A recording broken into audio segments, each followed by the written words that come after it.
Back when I started comedy, you had to phone the club. You had to call and leave a message on an answering machine on Sundays at noon. And it would be like the first 8 messages after noon on Sunday, that would be the show for the following Wednesday. And so I had an alarm set. I had a job. I worked in a grocery store. I had to tell my boss, I'm like, listen, I need to take a 12 o'clock lunch because I got to make a phone call. And they called me back and said, we're doing our first Tuesday night show, so you can come down on Tuesday. I was overconfident and I got booed off stage. And I remember thinking at the time, I was like, this probably happens a lot. People get booed. I've never seen anyone get booed at an amateur night since, anywhere in the world. I don't know what I did wrong. They were very mean to me. I think it was my fault. I was a bit too cocky. I was a, young kid, punk kid from the burbs, thinking I know more than these city folk. Never assume you're smarter than the audience. That's a big no-no in comedy. The scene in Vancouver was very cool. It was kind of established. I give a lot of credit to the people who came before me, who I only learned about after I started doing comedy.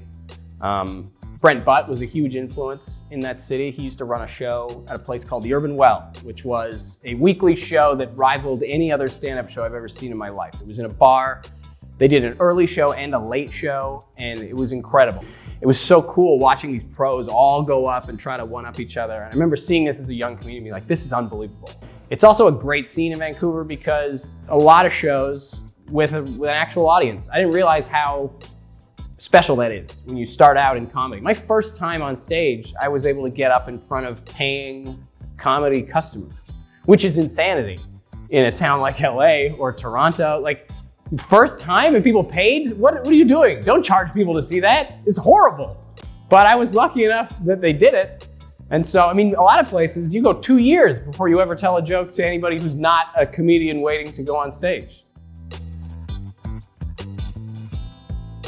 Performing at a comedy festival is a very life-changing experience because you get to be in a place where comedy is not only legitimized, so to speak, like this is a viable thing. You get to be around other comedians, like-minded individuals like yourself, people who are doing it, people who are successful. You can be around and ask and talk to people who do this for a living and are where you eventually want to be. So if you have questions for them or whatever, it's nice to kind of be in their space. And the festivals are really good for that because it's like, it's like comedy summer camp. It's fun. Yeah, social media is an interesting one because it's exposed people to a lot of different forms of comedy. Like stand-up comedy, that's sort of the purest form, but now you've got like memes, you've got videos, you gotta make sure things are in a shareable format. People want that blue check on Instagram now more than they want to be on The Tonight Show. Like, it's a completely different world, and it's definitely one that unfortunately you have to be good at, or at least competent, or successful enough that you can just have a team that does it for you. Those are the options. But as a new comic starting out, you kind of have to be aware of your social media presence, and also be aware of things that you have said and be careful. Don't say anything horrendous because it's written down. It's in stone.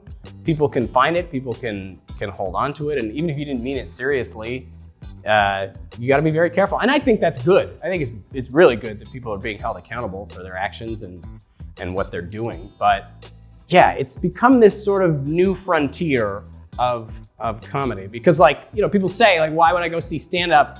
I can just stay at home and look at memes. And I'm like, yeah, but memes are funny. I love memes, but it's not the same thing. Memes are like chips, and like stand-up is like a meal. Remember that writing is the key. Writing and performing comedy, and challenge yourself. Go to new rooms. Go to places where you would bomb. When I started out, I would do jokes about having a pet hamster at an oil camp in northern Alberta. They hated it. I bombed horribly, but I learned.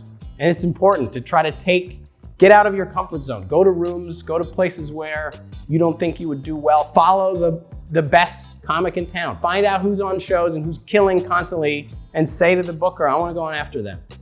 I I want to go after her. She smashes every show. Let me follow her. I want to try and see if I can match that enthusiasm and match that level. And, you know, keep it challenging, keep it difficult, but don't stop writing and don't stop getting up on stage. Get on stage as much as you can in the first little while and never stop. Yeah, never stop.